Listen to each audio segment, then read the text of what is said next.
এবং এই যে তাদের সনদ দরকার, অর্থাৎ তাদের যাবতীয় অপরাধের তারা দায় মুক্তি চায়। এই দায় মুক্তি কেন চায়? তারা এটা নিশ্চিত যে তারা আর বেশি দিন ক্ষমতায় থাকছে না। এখন তাদের পতনকে ঘটাচ্ছে, তাদের পতন তারা নিজেরাই ঘটাচ্ছে।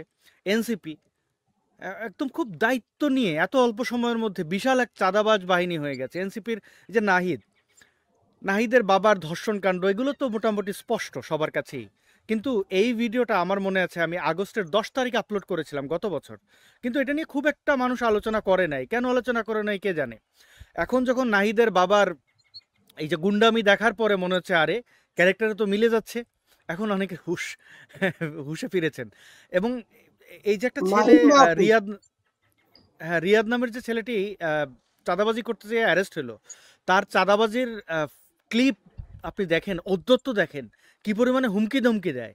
এবং দুইজন যে টাকা যে নিচ্ছে সেই নেওয়ার যে ফুটেজ, সেখান থেকে স্পষ্ট হচ্ছে যে তারা খুবই বেপরোয়া। এবং নাহিদের ছত্রছায়ায় এরা এই চাঁদাবাজ, এবং নাহিদ নিজেও তো চাঁদাবাজ। এখন সে নিজে যেহেতু একটা ক্যারেক্টার প্লে করে, তাই সে চাঁদাবাজি করায় এইসব রিয়াদ ফিয়াদ দিয়া, তাই না? এখন এই জাতীয় চাঁদাবাজ পার্টির ইমেজ যে অবস্থায় এসেছে, তাদের তো কোনো যোগ্যতা নেই। মিলিটারির ছত্রছায়া থেকে তারা বিভিন্ন জায়গায় গুন্ডামি করে বেরিয়েছে, হ্যাঁ, হুমকি ধমকি। গোপালগঞ্জ থেকে তাদের যে পতন শুরু, এখন তারা এটা নিশ্চিত যে কোনোভাবে তাদের দায় মুক্তির দরকার। এই দায় মুক্তির জন্য এত ছোটাছুটি। আর এই যে সরকারটা, এটা জামাত ব্যাগ যতই বলে না, আমি তো দেখি মিলিটারি ব্যাগ, মিলিটারির পুরো মানে মানে এটা একটা খুব ঠান্ডা মাথায় একটা কু হয়ে গেল। তো আমি জানি না ক্ষমতাসীনরা বারবার কেন মিলিটারিদের বিশ্বাস করে। আমি মনে করি এই বাংলাদেশের যতগুলো বাহিনী আছে তার মধ্যে সবচেয়ে কাওয়ার্ড, সবচেয়ে বিশ্বাসঘাতক হচ্ছে এই মিলিটারি। এই মিলিটারি শুধুমাত্র বঙ্গবন্ধুকে খুন করছে বলে খারাপ তা না, এবং এই মিলিটারি যে জিয়াউর রহমানকে হত্যা করছে বলে তারা গাদ্দার তা না। তারা তারা তো পাকিস্তান আমল থেকেই গাদ্দার, এখন পর্যন্ত গাদ্দার। তো গাদ্দাররা, আপনি শিবিরের বলছেন যে শিবির কেন বিভিন্ন ব্যানারে আসে, মিলিটারি নিজেও তো ক্ষমতা দখল করছে, সেটা এই এনসিপি, এই শিবির এদের এদের দেখিয়ে দেখিয়েই করছে।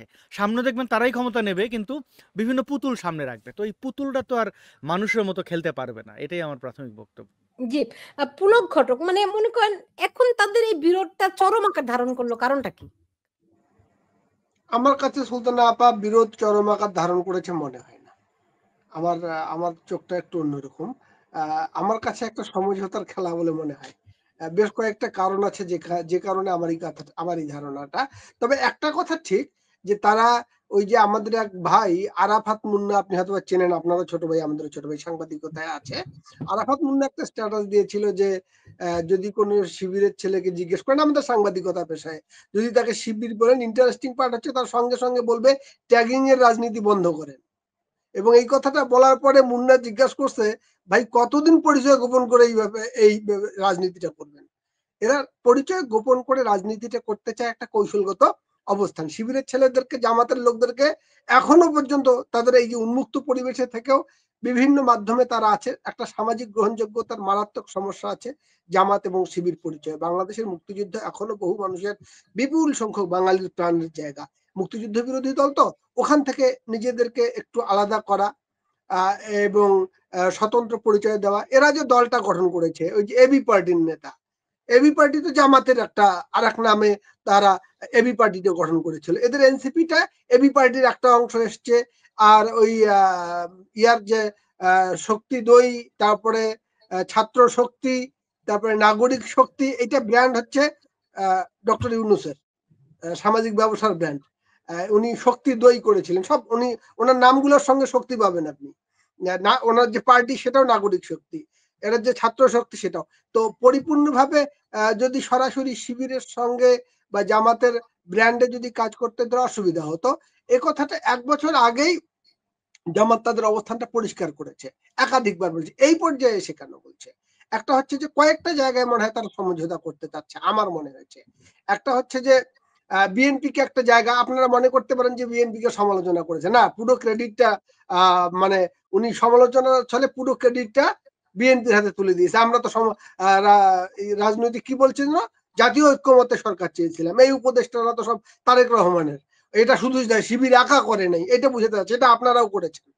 ভাষা যেভাবেই হোক, কিন্তু বুঝালো যে এটা আপনারাও করেছেন। ধরেন এদের আন্দোলনের সঙ্গে এই কি নাম যেন আমাদের আনু মোহাম্মদ বা এই ধরনের যে মানুষগুলোর নেতৃত্বের পুরো ভাগে আমরা দেখেছি, তারা তো এখন আজকে বিব্রত যে আমরা তার তো জায়গা থাকে না, জামাত শিবির এই আন্দোলনটা করেছে, আমাদেরও একটা জায়গা। আমার কাছে এমনও মনে হয় যে কমিউনিস্ট পার্টির বাসদের যে লোকগুলো এই আন্দোলনের সঙ্গে ছিল, তাদের জন্য একটু বিব্রতকর যে সরাসরি জামাত শিবির পরিচয়ে তাদের সঙ্গে রাজনীতি করা। আমার কাছে এমনও মনে হয় যে এই যে বাসদ টাসদ মতো রাজনৈতিক দলগুলোর কিছু লোক হয়তো বা এদের এই এনসিপিতে জয়েনও করতে পারে, তাদের জন্য একটা স্পেস দেওয়া যে না আমরা আসলে সরাসরি শিবির না, ওই যে আরাফাত মুন্নার যে স্ট্যাটাসটা যে তারা এখনো পরিচয় গোপন করেই রাজনীতিটা করতে চায়, এটা হচ্ছে একটা দিক, রাজনৈতিক কৌশলগত অবস্থান। এবং জামাতও ওই কৌশলেই রাজনীতিটা করে, এদেরকে দিয়ে এদেরই একটা আমার বিশ্বাস যে এই এনসিপি মূলত জামাতের বা শিবিরেরই আর একটা অংশ। আচ্ছা, আরেকটা দিক হচ্ছে যে মানে জাতীয় আন্তর্জাতিক কিছু প্রেক্ষিত তৈরি হয়ে গেছে।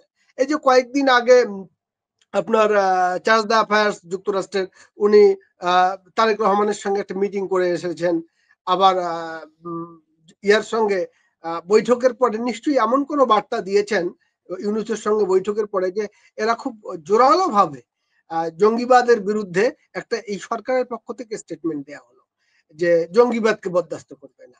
কিন্তু ইন্টারেস্টিং ব্যাপারটা হচ্ছে হয়তোবা ওইটা সান্ত্বনা দেওয়ারও জায়গা যে এই জঙ্গি বা ইসলামী উগ্র মৌলবাদ তার সঙ্গে আমরা না, আমরা একটা মডারেট এই পরিচয়টাকে আপহোল্ড করার একটা চেষ্টা হতে পারে। আবার ধরেন যে যারা বলতেছে আমরা জঙ্গিবাদ বরদাস্ত করি না, ঠিক ওই 2 দিনের মধ্যেই আবার একেবারে পুরোদস্ত জঙ্গি হামলাটা সরকারি ছত্রছায়ায় ঘটালো গঙ্গাচড়ায়, রংপুরের গঙ্গাচড়ায় হিন্দু গ্রামগুলোতে হাজার হাজার মানুষকে নিয়ে হামলাটা করেছে। একটা সুস্পষ্ট জঙ্গি, মানে আপনি বলবেন যে বোমা মারেনি জন্য জঙ্গি না, হামলাটা তো একই নেচার, একই আদর্শ, একই আইডিওলজি। তো এই জায়গাগুলো চলবে, কিন্তু পরিচয় স্বাতন্ত্র্যটা বজায় রাখতে হবে। আমার ধারণা একটা পরিচয় স্বাতন্ত্র্য রাজনীতির একটা ওয়াইড স্পেস তৈরি করার জন্য কথাগুলো বলছে তারা। আসাদ নূর, এতে করে এই ওয়াইড স্পেস পেলে পরে এনসিপির কি লাভ আছে? আমি মনে করি না ওরা ওই জায়গায় আছে। তাদের মিটিং মিছিলগুলোর অবস্থা দেখেন, কোথাও কেউ নাই, হ্যাঁ, এবং তারা ধাওয়া খাওয়া একের পর একটা ধাওয়া অনেকগুলোই খেয়েছে। এখন সমস্যা হচ্ছে যে তাদের নিয়ে মাতামাতির কারণটা হচ্ছে তারা যেহেতু কিংস পার্টি, তাদের ইউনূস সাহেবের ওই যে পুলক একটুকে বললেন যে তার সব কিছুতে শক্তি থাকে, মানে নামে শক্তি থাকে, কামে কোনো শক্তি নেই, এবং সে নিজেও যে একটা চূড়ান্ত ব্যর্থ। আপনি মনে করেন তো এ যাবৎ যতজন অন্তর্বর্তী সরকার বলেন, যে কোনো চক্রান্তকারী সরকারই বলেন, কেউ এর মতো ব্যর্থ ছিল? সেই লোকটা কত বড় চিপায় পড়লে পরে মুখ বন্ধ করে ফেলেছে। এর আগে বিভিন্ন নাটক করেছে, যেমন নাহিদকে দিয়ে বলেছে আমি আর থাকবো না, চলে যাব। তো তারপর তো আমরা দেখলাম যে সে তো বিশ্ব বেহায়া। তারা এই যে বলতো না অভিশাপ আসমান কাঁপে, সেই নারী কিন্তু নিজে মামলা দিয়ে একটা ছেলেকে গ্রেপ্তার করেছে। সে ফোন করে বলেছিল ম্যাম এখন আপনার আসমান কাঁপে কেনা। সে তো গর্বের সাথে বলতো যে এখন আমার আসমান কাঁপে, আমার জমিন কাঁপে, সব কাঁপে, কারণ চতুর্দিকে গণহত্যা চলছে, খুন খারাপি চলছে, মানুষ পাথর দিয়ে। তার এটা বলা উচিত ছিল যে এখনও আমার আসমান কাঁপে না। সে ওই পোলাটারে অ্যারেস্ট করেছে। সেই শিক্ষিকার অবস্থা দেখেছেন? কামরুল হাসান মামুনের ধান্দা কি ছিল? সে ভিসি হবে ঢাকা বিশ্ববিদ্যালয়ের, তাই তো? এখন ভিসি কে? জামাতি তো। আচ্ছা, তারে কি মানে কি শিক্ষা সংস্কার ওইখান থেকে লাথি মাইরা সামিলা লুৎফার এই কামরুল হাসান মামুনের ঠিক লাথি মারে বাইর করে দিল। কারা? শিবিরের পোলাপান। কেন? নাস্তিক, সে নাকি ইসলাম বিরোধী। দিল কিনা? লাথি মেরে বাড়ি করলো কিনা? এদের যদি লজ্জা শরম কিছু থাকতো মুখ খুলে বলতো না যে এটা অন্যায়, এটা ন্যায়। গোপালগঞ্জে গণহত্যা হলো, ফাহমিদুল হকরে দেখছেন একটা কথা বলতে? আপনি দেখেন সংখ্যালঘু, ধর্মীয় সংখ্যালঘুদের রংপুরে ফেক আইডি বানাইয়া 30টার মতো বাড়ি ভাঙিয়া ফেললো। একটা শব্দ তাদের মুখ থেকে বের হয়? এই যে চুরি ছিনতাই হইলো, আপনি দেখবেন সুগার কোটেড কথাবার্তা বলবে। এরা এক একটা পিনাকি, এক একটা বদমাস, এরা এক একটা মানে বাংলাদেশে বামদের। এরা বলতে চাই কি যে একটা বিপ্লবের পরে এরকম কিছু কিছু হয়। তো এর চেয়ে বড় বদমাস আর কি আছে? যে সত্য কথা বলতে পারে না, যে ভাষণের নাম মুখে নেয় না, তারে আপনি বিপ্লব কি অপরাধ করার সুযোগ দেয়? বিপ্লব উন্নততর কালচারের পথে নিয়ে যাওয়ার কথা। না, আবার আরেকটা বলে এই যে বাংলাদেশের ক্ষমতা দখল করেছে, কিন্তু ডাকাতি হবে তারপর না। বিপ্লব ডাকাতি না, বিপ্লব ডাকাতি করে ক্ষমতা দখল করা না, এবং তারপর ডাকাতি শুরু করে না। এগুলো হচ্ছে মানে বিদ্রোহ বা রাষ্ট্রদ্রোহ বলা যায়। কিন্তু আবার বলে ফ্যাসিস্টের দোসররা এগুলো ঘটাচ্ছে।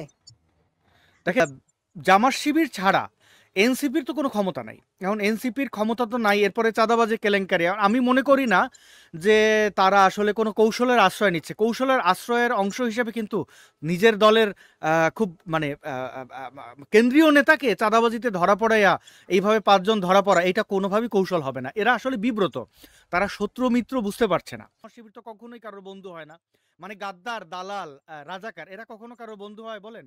এদের কাছে কারোর মা বোন বলে কিছু আছে? প্রতিবেশী বোনকে যদি মিলিটারির ক্যাম্পে দিয়ে আসে, তাহলে সে তার তার মা বোনদেরকে দেবে না কেন? এই যে জামাত শিবিরকে নিয়ে ইয়ে আছে সচিবালয়ের সামনে তাদের স্ত্রীদের, মানে এটা শব্দটার ব্যবহার করলাম না, যাই হোক, এরা তো এই দল, তো তারা তো বিশ্বাসঘাতকতা করবে, ইন্টারনালি বিশ্বাসঘাতকতা করেছে বলে মনে হচ্ছে। এই যে ত্রিমুখী ঝামেলা, জুলকারনাইন শাহের এ হচ্ছে একটা মিলিটারির একটা স্পাই, মানে স্পাই বলা যাবে না, মানে কিছু হয় না যে আহ, কিছু টোকাই অনেক সময় পালে, আপনি দেখবেন পুলিশ কয়েকটা নেশাখোরদের মধ্য থেকে 2-1টা নেশাখোরকে পালে, যেন নেশাখোররা কোথায় কোথায় কি করে বা নেশা কই বিক্রি হয় এগুলো জানার জন্য, ইনফরমার টাইপের আর কি। জুলকারনাইন শাহের হচ্ছে যে এই এনসিপির যে পোলাপানগুলো দেখেন, এদের মতো বড় একটা গাদ্দার। আমি আমার ব্যক্তিগত একটা অভিজ্ঞতা আছে তার সাথে। একটা সময় সে আমার সাথে খুব ভালো বন্ধুত্ব, যোগাযোগ। ওমা কোন একটা জায়গায় সে কিছু একটা মাতলামি করছিল, মানে খুবই অসভ্য ছাঁচড়ার মতো কিছু একটা লিখছিল। আমি সেখানে মানে একটা কমেন্ট করেছি, সে তেলে বেগুনে জ্বলে উঠে আমার ফোন নাম্বারটা সে পাবলিকলি ফাঁস করে দিয়েছে। মানে একটা কত বড় সন্ত্রাসী হলে, আমি তখন ইন্ডিয়া থাকি, আমার ইন্ডিয়ান ফোন নাম্বারটা পাবলিকলি দিয়ে বলছে যে আমি ইন্ডিয়া থাকি, মানে আমাকে যেন কোনো জিহাদি মেরে ফেলে। তারপর তার মানে মানে সে তো তাসলিম খলিলের ঘেটুপুত্র, তাসলিম খলিল মাঝখানে ইন্টারফেয়ার করেছে, আমার কাছে দুঃখ প্রকাশ করেছে, বলেছে পাগল ছাগল ভাই বাদ দাও, এরে আমার দরকার, কারণ সে মিলিটারির অনেক ইনফরমেশন বের করে না, এই সেই। তো এই অসভ্যরা তো সেই সময় চিনিস, তার কাছে কিন্তু কারো প্রাইভেসি বলে কিছু থাকে না, মানে সে শুধুমাত্র আমার উপরে কোন একটা কারণে তার রাগ হয়েছে, ব্যাস সে আমার ফোন নাম্বার ফাঁস করে দিয়েছে।